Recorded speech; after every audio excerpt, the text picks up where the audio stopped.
ANMR ನ್ಯೂಸ್ಗೆ ಸ್ವಾಗತ.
ಕನಕ ಬರ್ತಾರೆ, ಏನಪ್ಪಾ ಬಂದಿದ್ದು ಅಂತ ಕೇಳ್ತಾರೆ.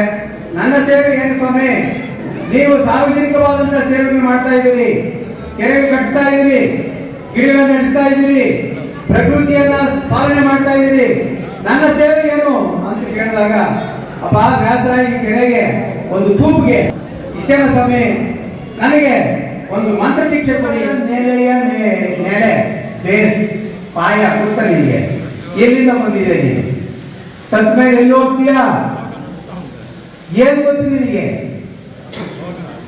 ಎಲ್ಲಿಂದ ಬಂದೆ, ಮುಂದೆಂದ ಪಯಣ, ಹೋಗುವುದು ಎಲ್ಲಿ? ಎಲ್ಲಿಂದ ಬಂದೆ, ಎಲ್ಲಿಂದ ಬಂದಪ್ಪ ನೀನು? ಸಮಾಜಕ್ಕೆ ಹೇಳ್ತಾ ಇದ್ದಾರೆ, ಅಪ್ಪ ಈ ಜನ್ಮದಲ್ಲಿ ನೀನು ಯಾವುದೋ ಒಂದು ಜಾತಿ, ಒಂದು ಹೆಸರು, ಒಂದು ಕ್ಯಾಸ್ಟ್ ಇಟ್ಟು ಒದ್ದಾಡ್ತಾ ಇದ್ದೆ, ನಾನು ಶ್ರೇಷ್ಠ ಅಂತ ಇದೆಯಾ? ಎಲ್ಲಿಂದ ಬಂದೆ, ಎಷ್ಟು ದಿನ ಆಲಸ್ಯ, ಹೋಗುವುದು ಎಲ್ಲಿ? ಮುಂದೆತ್ತ ಪಯಣ ಎಲ್ಲಿ? ನೀರ ಮೇಗಳ ಬೊಬ್ಬೆ ನಿಜವಲ್ಲ ಸಂಸಾರ.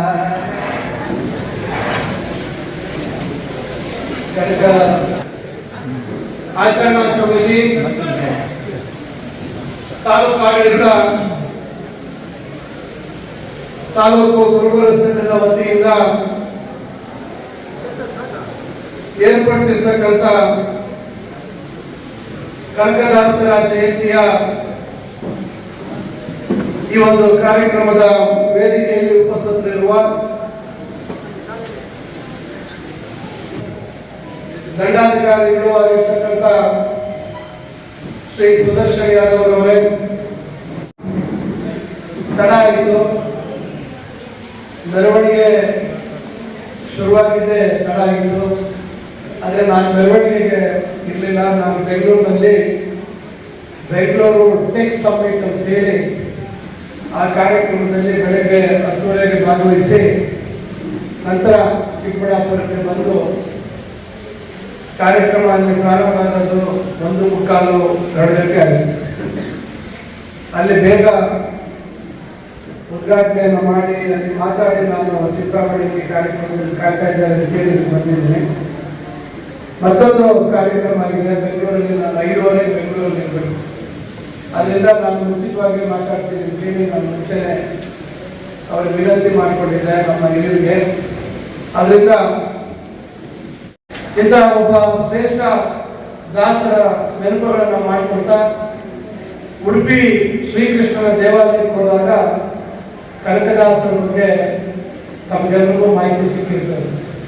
ದೇವಸ್ಥಾನದ ಹಿಂದೆ ಇರ್ತಕ್ಕಂಥ ಕಿಂಡಿ, ಕನಕನ ಕಿಂಡಿ ಯಾವ ಮಟ್ಟಕ್ಕೆ ಹರಿಯನ್ನ ಒರೆಸ್ಕೊಳ್ಳಿಕ್ಕೆ ಕನಕದಾಸರು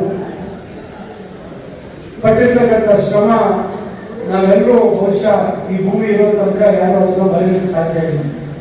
ಅದರಿಂದ ಅವರ ಒಳ್ಳೆಯ ಗುಣಗಳನ್ನ ನಾವು ಮೈಗೂಡಿಸ್ಕೊಳ್ತಕ್ಕಂಥದ್ದು, ನಮ್ಮ ಜೀವನದಲ್ಲಿ ಅಳವಡಿಸ್ಕೊಳ್ತಕ್ಕಂಥದ್ದು ಬಹಳ ಮುಖ್ಯ ಆಗ್ತಕ್ಕಂಥ ಮಾತನ್ನ ಸಂದರ್ಭದಲ್ಲಿ ಹೇಳ್ತಾ, ಇವತ್ತು ಈ ರಾಜ್ಯದ ಮುಖ್ಯಮಂತ್ರಿಗಳು ಬಹುಶಃ ನಾವು ಯಾರು ಕಣ್ಣೆರೆದೇ ಇರ್ತಕ್ಕಂಥ ಒಬ್ಬ ಶ್ರೇಷ್ಠವಾದಂತಹ ನಾಯಕ ನಮ್ಮ ಮುಖ್ಯಮಂತ್ರಿ ಶ್ರೀ ಸಿದ್ದರಾಮಯ್ಯ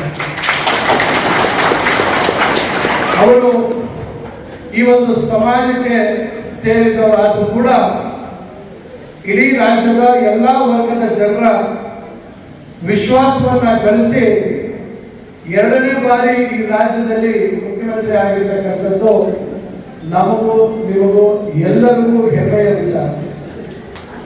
ಬಹಳ ಹೆಚ್ಚಿನ ಸಂಖ್ಯೆಯಲ್ಲಿ ತಾವು ಭಾಗವಹಿಸಿದ್ದೀರಾ. ನಮ್ಮೆಲ್ಲರಿಗೂ ಒಳ್ಳೆಯದಾಗಲಿ ಅಂತಕ್ಕಂಥ ಮಾತನ್ನ ಹೇಳ್ತಾ, ಕನಕದಾಸರ ಬಗ್ಗೆ ನಮ್ಮ ಮುಖ್ಯ ಭಾಷಣಕಾರರಾಗಿರ್ತಕ್ಕಂಥ ವೆಂಕಟರಮಣಪ್ಪನವರು ಬಹಳಷ್ಟು ವಿವರವಾಗಿ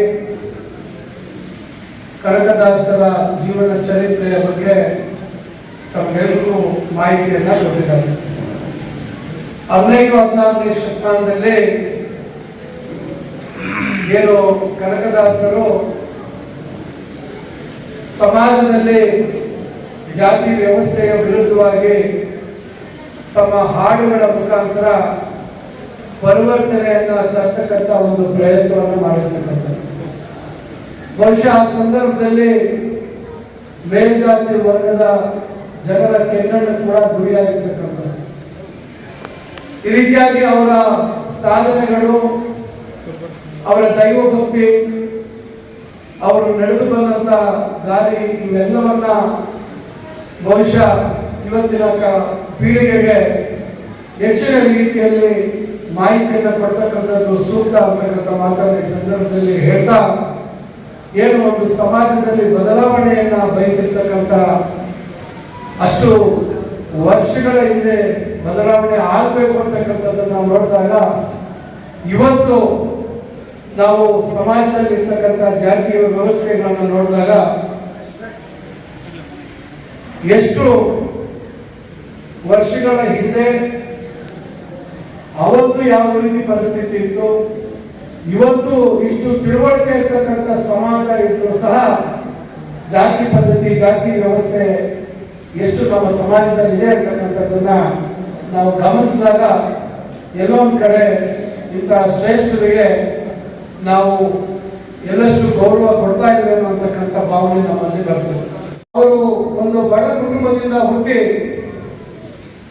ರಾಜ್ಯದ ಅತ್ಯುನ್ನತ ಸ್ಥಾನಕ್ಕೆ ಏರ್ತಕ್ಕಂಥ ನಿಟ್ಟಿನಲ್ಲಿ ಅವರು ಪಟ್ಟಿರ್ತಕ್ಕಂಥ ಶ್ರಮ ಬಹುಶಃ ನಾವ್ಯಾರು ಊಹಿಸಲಿಕ್ಕೆ ಸಾಧ್ಯ ಇಲ್ಲ. ಶಿಕ್ಷಕರ ದಿನಾಚರಣೆ ದಿವಸ ಹೇಳ್ತಾ ಇದ್ರು, ಬಹಳ ವರ್ಷ ಅವರು ಶಿಕ್ಷಣದಿಂದ ವಂಚಿತರಾಗಿದ್ರು. ಅವರ ಗುರುಗಳನ್ನ ನೆನೆಸ್ಕೊಂಡು ಹೇಳ್ತಾ ಇದ್ರು, ಅವರನ್ನ ಇಟ್ಕೊಂಡು ಹೋಗಿ ಬಲವಂತವಾಗಿ ಶಾಲೆಗೆ ಸೇರಿಸಿ ನಂತರ ಯಾವ ರೀತಿ ಅವರು ಬೆಳೆದು ಬಂದಂತಹ ದಾರಿ, ವಕೀಲಿ ವೃತ್ತಿಯನ್ನ ಪ್ರಾರಂಭ ಮಾಡಿಕೊಂಡು ನಂತರ ರಾಜಕಾರಣಕ್ಕೆ ಪ್ರವೇಶ ಮಾಡಿರ್ತಕ್ಕಂಥದ್ದನ್ನ ನಾವು ಕೇಳಿದಾಗ ಎಲ್ಲೋ ಒಂದು ಕಡೆ ಅವರಿಗೆ ಒಂದು ದೈವ ಶಕ್ತಿ ಇದೆ. ಈ ಒಂದು ದೊಡ್ಡ ಸ್ಥಾನಕ್ಕೆ ಬರಬೇಕಾದ್ರೆ ಆ ದೈವಾನುಗ್ರಹ ಇಲ್ಲೇ ಇದ್ರೆ ಬಹುಶಃ ಅವರಿಗೆ ಅತ್ಯುತ್ತಮವಾದಂತಹ ಸ್ಥಾನವನ್ನ ಎರಡನೇ ಬಾರಿ ಅಲಂಕರಿಸುವಂತದಕ್ಕೆ ಸಾಧ್ಯ ಆಗ್ತಾ ಇರಲಿಲ್ಲ. ನಾವು ಅವರ ವ್ಯಕ್ತಿತ್ವದ ಬಗ್ಗೆ ಎಷ್ಟು ಗುಣಗಾನ ಮಾಡಿದ್ರು ಸಾಲದು. ಈ ದೇಶ ಕಂಡಂತ ಅತ್ಯುತ್ತಮವಾದಂತ ಹಣಕಾಸಿನ ಸಚಿವರು, ಹಣಕಾಸಿನ ವ್ಯವಸ್ಥೆಯ ಬಗ್ಗೆ ಬಹುಶಃ ಇವತ್ತಿನ ರಾಜಕಾರಣದ ವ್ಯವಸ್ಥೆಯಲ್ಲಿ ಅವರಷ್ಟು ತಿಳುವಳಿಕೆ ಅನುಭವ ಇರ್ತಕ್ಕಂಥವ್ರು ಯಾರು ಇಲ್ಲ ಅಂತ ಹೇಳಿದ್ರೆ ಅತಿಶಯೋಕ್ತಿ ಆಗಲ್ಲ. ಅದರಿಂದ ಇಂಥ ಒಂದು ಅತ್ಯುತ್ತಮವಾದಂತ ಸಮಾಜದ ಬಗ್ಗೆ, ಸಮಾಜದಲ್ಲಿ ಇರ್ತಕ್ಕಂಥ ಬಡವರು, ದೀನ ದಲಿತರು ಮತ್ತು ಅಲ್ಪಸಂಖ್ಯಾತರು, ಹಿಂದುಳಿದ ವರ್ಗದ ಜನರ ಬಗ್ಗೆ ಹಲವಾರು ಕಾರ್ಯಕ್ರಮಗಳನ್ನ ರೂಪಿಸ್ತಕ್ಕಂಥ ಆಲೋಚನೆ ನಿರಂತರವಾಗಿ ಅವರ ಏಳಿಗೆಗಾಗಿ ಚಿಂತನೆ ಮಾಡ್ತಕ್ಕಂಥ ವ್ಯಕ್ತಿ ಸನ್ಮಾನ್ಯ ಸಿದ್ದರಾಮಯ್ಯ. ಬಹುಶಃ ನಾನು ರಾಜಕಾರಣ ಪ್ರವೇಶ ಮಾಡಿದ ಸಂದರ್ಭದಲ್ಲಿ ಅದರಲ್ಲೂ ಒಬ್ಬ ಶ್ರೇಷ್ಠ ನಾಯಕನ ಸಂಪುಟದಲ್ಲಿ ಮಂತ್ರಿ ಆಗ್ತೀನಿ ಅಂತಕ್ಕಂಥದ್ದು ನಾನು ಕನಸು ಮನಸ್ಸನ್ನು ವಹಿಸಿರಲಿಲ್ಲ. ಇಂಥ ಒಂದು ಸೌಭಾಗ್ಯ ನನಗೆ ಒದಗಿ ಬಂದಿದೆ. ಪ್ರತಿಯೊಂದು ಸಂದರ್ಭದಲ್ಲಿ ಸಂದರ್ಭದಲ್ಲೂ ಅವರ ಜೊತೆ ಮಾತಾಡತಕ್ಕಂಥ ಅವಕಾಶ ಸಿಕ್ಕಾಗೆಲ್ಲ ಅವರಲ್ಲಿರ್ತಕ್ಕಂಥ ಆಲೋಚನೆಗಳು, ಸಮಾಜದ ಬಗ್ಗೆ ಇರ್ತಕ್ಕಂಥ ಬದ್ಧತೆ ಬಹುಶಃ ನಾವೆಲ್ಲರೂ ಕಲಿತಕ್ಕಂಥದ್ದು, ಅವರಿಂದ ಕಲಿತಕ್ಕಂಥದ್ದು ಬಹಳಷ್ಟಿದೆ ಅಂತ ಹೇಳಿ ನಾನು ಈ ಸಂದರ್ಭದಲ್ಲಿ ಹೇಳಲಿಕ್ಕೆ ಬಯಸ್ತೇನೆ. ಅದರಿಂದ ಇವತ್ತು ಈ ರಾಜ್ಯದ ಜನ ಸನ್ಮಾನ್ಯ ಸಿದ್ದರಾಮಯ್ಯನವರು ಮತ್ತು ಕಾಂಗ್ರೆಸ್ ಪಕ್ಷದ ಮೇಲೆ ಅತೀವಾದಂತಹ ಒಂದು ಭರವಸೆಯನ್ನು ಇಟ್ಕೊಂಡು ಇವತ್ತು ಅಧಿಕಾರವನ್ನ ಅತಿ ಹೆಚ್ಚಿನ ಬಹುಮತದಿಂದ ಅಧಿಕಾರವನ್ನ ಕೊಟ್ಟಿದೆ. ಕೊಟ್ಟಂತ ಸಂದರ್ಭದಲ್ಲಿ ಏನು ಚುನಾವಣೆ ಪೂರ್ವದಲ್ಲಿ ಮಾತನ್ನ ಕೊಟ್ಟಿದ್ದು ಕಾಂಗ್ರೆಸ್ ಪಕ್ಷ ಚಾಚು ತಪ್ಪದೆ ಏನು ವಿರೋಧ ಪಕ್ಷಗಳು ಈ ಗ್ಯಾರಂಟಿಗಳನ್ನ ಅನುಷ್ಠಾನ ಮಾಡಲಿಕ್ಕೆ ಸಾಧ್ಯ ಇಲ್ಲ ಅಂತಕ್ಕಂಥ ಕೂಗನ್ನ ಹಾಕ್ತಾ ಇದ್ರು. ಇದು ಬರೀ ಸುಳ್ಳು, ಆರ್ಥಿಕ ಪರಿಸ್ಥಿತಿ ದಿವಾಳಿ ಆಗುತ್ತೆ ಅಂತ ಹೇಳಿ ಹೇಳ್ತಾ ಇದ್ರು. ಇದನ್ನೆಲ್ಲ ಸುಳ್ಳು ಅಂತ ಹೇಳಿ, ಸಾಧ್ಯ ಇದೆ ಇರ್ತಕ್ಕಂಥದ್ದು ಅಂತ ಹೇಳಿ ಅವ್ರು ಭಾವಿಸಿರ್ತಕ್ಕಂಥದ್ದನ್ನ ಸಾಧ್ಯ ಅಂತ ಹೇಳಿ ಮಾಡಿ ತೋರಿಸಿರ್ತಕ್ಕಂಥ ಘನತೆ, ಆ ಗೌರವ ಸನ್ಮಾನ್ಯ ಸಿದ್ದರಾಮಯ್ಯನವರಿಗೆ ಲಭಿಸಬೇಕಾಗಿದೆ. ಯಾವ ರೀತಿ ಸಂಪನ್ಮೂಲಗಳನ್ನ ಕ್ರೋಢೀಕರಿಸಬೇಕು, ಯಾವ ರೀತಿ ಇದಕ್ಕೆ ಹಣವನ್ನ ಒದಗಿಸಬೇಕು ಅಂತಕ್ಕಂಥದ್ದು ಬಹುಶಃ ಬೇರೆ ಯಾರಿಂದಲೂ ಸಾಧ್ಯ ಆಗ್ತಾ ಇರಲಿಲ್ಲ, ಅವರು ಸಿದ್ದರಾಮಯ್ಯನವರನ್ನ ಬಿಟ್ಟು. ಇವತ್ತು ಈ ಎಲ್ಲ ಗ್ಯಾರಂಟಿಗಳನ್ನ ಅನುಷ್ಠಾನ ಮಾಡಿದ್ರು ಕೂಡ ಬಹಳಷ್ಟು ಸಮಸ್ಯೆಗಳನ್ನ ಇವತ್ತು ನೋಡಿ, ಚಿಕ್ಕಬಳ್ಳಾಪುರದಿಂದ ಬರಬೇಕಾದಂತ ಸಂದರ್ಭದಲ್ಲಿ ಚಿಕ್ಕಬಳ್ಳಾಪುರದಲ್ಲಿ ಮಳೆ ಇರಲಿಲ್ಲ. ನಮ್ಮ ಗಡಿ ತಿರುಕಲ್ ಹತ್ರ ಬರೋಷ್ಟರಲ್ಲೇ ಬಹಳ ಜೋರು ಮಳೆ ಶುರುವಾಯಿತು. ಬಹುಶಃ ರಸ್ತೆ ಕೂಡ ಕಾಣ್ತಾ ಇರಲಿಲ್ಲ, ಅಷ್ಟು ಜೋರಾಗಿ ಮಳೆ ಪ್ರಾರಂಭ ಆಯಿತು. ಬರೀ ಒಂದು 3/4 ಗಂಟೆಯಲ್ಲೇ ಬಹುಶಃ ಬಹಳಷ್ಟು ಮಳೆ. ಇವತ್ತಿನ ಈ ವರ್ಷದ ಬರಗಾಲದ ಸಂದರ್ಭದಲ್ಲೂ ಕೂಡ ಆ ವರುಣದೇವ ನಮಗೆ ಸ್ವಲ್ಪ ಒಂದು ರೀತಿ ಚೇತರಿಕೆ ಆಗ್ತಕ್ಕಂಥದಕ್ಕೆ ಅವಕಾಶ ಆಗ್ತಾ ಇದೆ. ಇಂಥ ಪರಿಸ್ಥಿತಿಯಲ್ಲಿ ಕೂಡ ಇವತ್ತು ಬರಗಾಲದ ಸಮಸ್ಯೆಯನ್ನ ದಿಟ್ಟವಾಗಿ ಎದುರಿಸ್ತಕ್ಕಂಥದ್ದು ಕೇಂದ್ರ ಸರ್ಕಾರದ ಅಸಹಕಾರದ ನಡುವೆ ಕೂಡ ರಾಜ್ಯದ ಜನತೆಯ ರಕ್ಷಣೆಗೆ ಇರಬೇಕು ನಮ್ಮ ಸರ್ಕಾರ ಅಂತ ಹೇಳಿ ಹಲವಾರು ಕ್ರಮಗಳನ್ನ ನಮ್ಮ ಮುಖ್ಯಮಂತ್ರಿಗಳು ಕೈಗೊಳ್ತಾ ಇದ್ದಾರೆ.